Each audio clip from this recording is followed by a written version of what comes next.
तो उन्होंने कहा अपने स्वर्गीय पिता देवेंद्र सिंह के सपने को पूरा करेंगी। मतदान केंद्र पर पहुंची देवयानी राणा ने कहा कि बड़ी संख्या में लोग वोट डालने आए हैं। सुनिए जरा क्या कह रही हैं वो। देवयानी राणा मेरे साथ मौजूद हैं। देवयानी जी, आप यहाँ पहुंची है पोलिंग बूथ पे, जो रिस्पांस लोगों का देख रही हैं वो कैसा आपको लग रहा है इस वक्त, जो जैसा कि 2024 में था ऐसा ही है लगभग?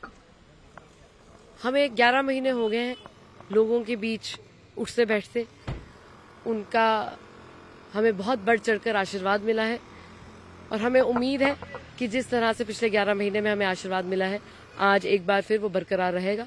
ऊपर वाले की आशीर्वाद से, राणा साहब के आशीर्वाद से आज जो मतदाता है वो बढ़ चढ़कर आए हैं और हमें उम्मीद है जो आगे निर्णय लिया जाएगा जनता की तरफ से वो सिर मत्थे पर है और हमें पूरा यकीन है कि जितना आशीर्वाद हमें पहले मिला था आज भी मिलेगा। अभी आप जा रही हैं पोलिंग बूथ पे, यहाँ जो वोटर से बातचीत भी आपने की, क्या इश्यूज उनको आपको लगता है कि बहुत ही प्रायोरिटी पे आपको हल करने होंगे अगर आप जीत के आते हैं? नगरोटा कॉन्स्टिट्यूंसी की 49 पंचायतें हैं, एक बहुत बड़ी कॉन्स्टिट्यूंसी है, शायद जम्मू कश्मीर में सबसे बड़ी में से एक कॉन्स्टिट्यूंसी है और इसके एक बहुत यूनिक डेमोग्राफिक और टोपोग्राफिकल इसका लैंडस्केप है और इसके उसी हिसाब से यूनिक चैलेंजेस भी हैं। खासतौर पर जो बाढ़ वाली परिस्थितियां बनी हैं, उसके बाद जो रिलीफ, रेस्टोरेटिव और रिहैबिलिटिव वर्क जो चल रहा था, कोड ऑफ कंडक्ट होने की वजह से वो थम गया है और मुझे उम्मीद है कि जिस गति से वो पहले चल रहा था उसी बढ़ चढ़कर गति से वो आगे भी चलेगा। सबसे प्रायोरिटी पे हमारा यही है कि पहले हम उसको एड्रेस करेंगे। डायनामिकली हमने और भी यूनिक इनिशिएटिव्स हैं जो शुरू करवाए हैं, खासतौर पर सेल्फ हेल्प ग्रुप्स को लेकर और कोऑपरेटिव लिमिटेड्स को लेकर, और मुझे उम्मीद है कि एक बार ये चुनाव की प्रतिक्रिया खत्म हो जाती है तो उस पर बढ़ चढ़कर। नेशनल कॉन्फ्रेंस जो यहाँ पे कैंडिडेट हैं उनको बार बार उन्होंने जनसभाओं में कहा कि आप हुकूमत के हाथ मजबूत कीजिए। आप समझती हैं कि कहीं ना कहीं उसका कहीं इम्पैक्ट आ सकता है?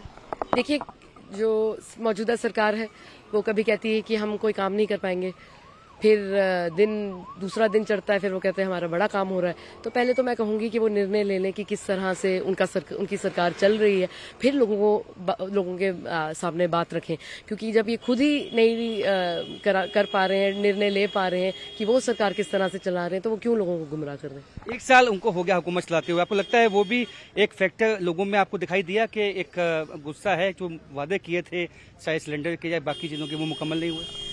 देखिए, उसका जवाब जनता ने देना है। जिस तरह से कहते हैं जनता जनार्दन है और जनता का जो निर्णय रहेगा हमारे तो सिर मत्थे पे है, और हमें उम्मीद है कि जिस तरह से बढ़ चढ़कर भारतीय जनता पार्टी को यहाँ पर बहुत आशीर्वाद मिला था 2024 में भी, राणा साहब को बढ़ चढ़कर लोगों ने प्रेम दिया और अपना मतदान भी दिया, हमें पूरा यकीन है कि आज भी देंगे। बहुत बहुत शुक्रिया। तो वैसा ही जो है सपोर्ट लोगों का इस दफा भी मिलने की उम्मीद है देवयानी राणा को, और जो विभिन्न बूथ पे जाकर लोगों से मिल रही हैं। कैमरामैन चांद के साथ राजन वैद, न्यूज़ 18 जम्मू।